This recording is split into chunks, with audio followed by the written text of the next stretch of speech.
श्रीमन नारायण। आज हम लोग बात करेंगे दूसरे प्रश्न पे, जो कि पूछा गया था कि श्री कृष्ण तो योगेश्वर हैं, उनकी एक 16,108 पत्नियां कैसे हो सकती हैं। ठीक है। अब ये मुझे एक बात बताइए, श्री कृष्ण की एक ही पत्नी है रुक्मिणी, ये आप लोगों को कहाँ से पता चला? तो आप कहेंगे महाभारत से। मज़ेदार बात ये है कि आप कहते हैं कि महाभारत मिलावटी है। ठीक है, महाभारत मिलावटी है और भी 90% मिलावटी है। तो जो चीज़ में 90% मिलावट होगी वो तो ऑथेंटिक रह नहीं जाएगा। आपको ये कैसे पता चला कि महाभारत में जो श्री कृष्ण या रुक्मिणी के विषय में कहा जा रहा है वो सही है? पहली बात। और दूसरी बात कि महाभारत में तो 16,108 पत्नियों का जिक्र आता है, सत्यभामा आदि का भी जिक्र आता है। आप कैसे ये मतलब कह रहे हैं कि जो रुक्मिणी वाला प्रसंग है वही सही है, बाकी अन्य पत्नियों का जो प्रसंग है वो गलत है?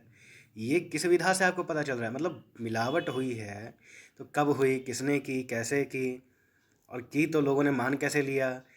अगर मान भी लिया लोगों ने, हो भी गई मिलावट, किसी ने विरोध भी नहीं किया, आपको किस विधा से पता चला? आप ये बताइए, सबूत क्या है इस चीज़ का कि मिलावट हुआ है? और आपको कैसे पता कि 90% इतना ही हिस्सा मिलावट है और इससे ज़्यादा है तो बाकी सब सही है?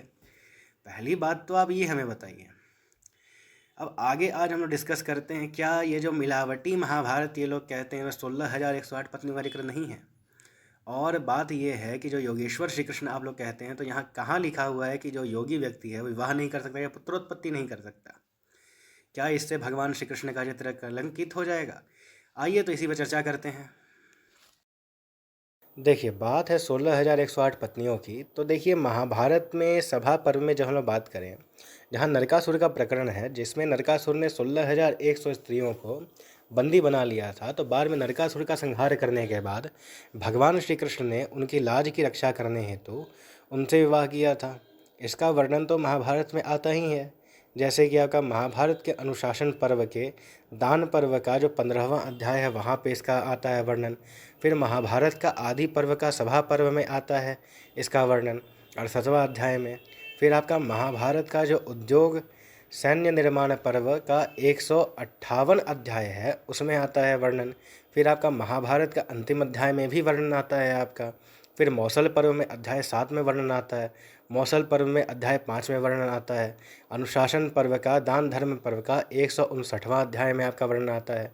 इस प्रकार से अब आप बात करें कि ये सभी मिलावट है, तो भैया ये हमको ये बताइए कि मिलावट ये हुआ कब हुआ, तो लोगों ने माना कैसे? लोगों ने मान भी लिया तो आपको किस विधा से पता चला कि ये मिलावट है?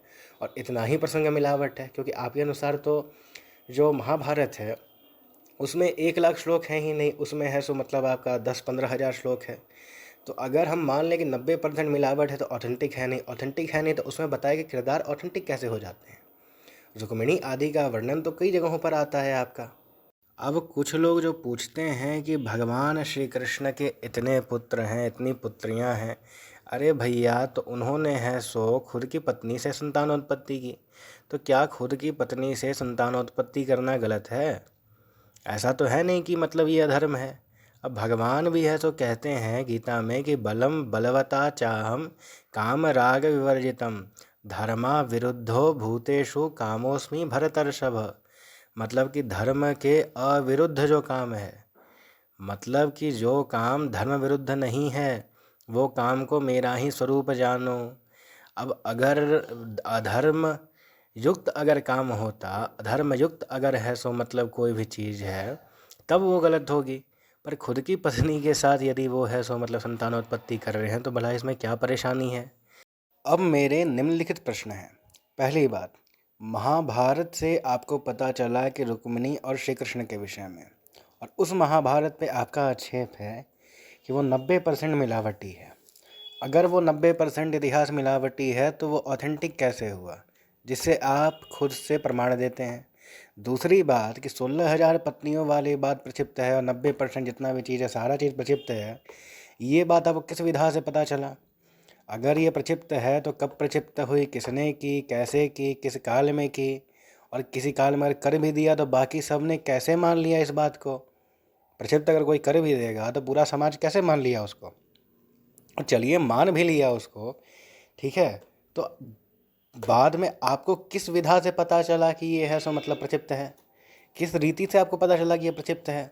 इसका आप हमें सबूत दीजिए।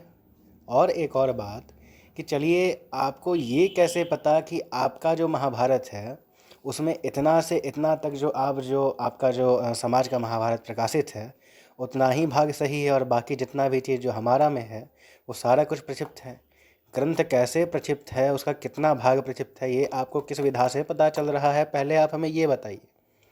ठीक है, फिर हमको प्रश्न पूछिएगा। दूसरी बात, स्वपत्नी के साथ अगर कोई है तो संबंध बना रहा है तो वो है सो आपका गलत कैसे हो रहा है, पहले ये बताइए। और तीसरा में, अगर कोई योगेश्वर है तो क्या वो विवाह नहीं कर सकता, क्या वो संतानोत्पत्ति नहीं कर सकता? इससे चरित्र की क्या बात है, चरित्र कैसे खराब हो रहा है उनका, आप ये बताइए। श्री कृष्ण ने तो 16,108 जो किडनैप की गई जो स्त्रियां थीं उनसे विवाह करके तो उन्होंने अच्छा काम किया है, उन्हें पत्नी रूप में स्वीकारा। जिन्हें समाज नहीं स्वीकार रहा था उसे श्री कृष्ण ने स्वीकारा। तो इसमें आपको आपत्ति क्या है, कैसे है सो उनका मतलब है सो चरित्र खराब हो रहा है, मुझे तो ये समझ में नहीं आ रहा है।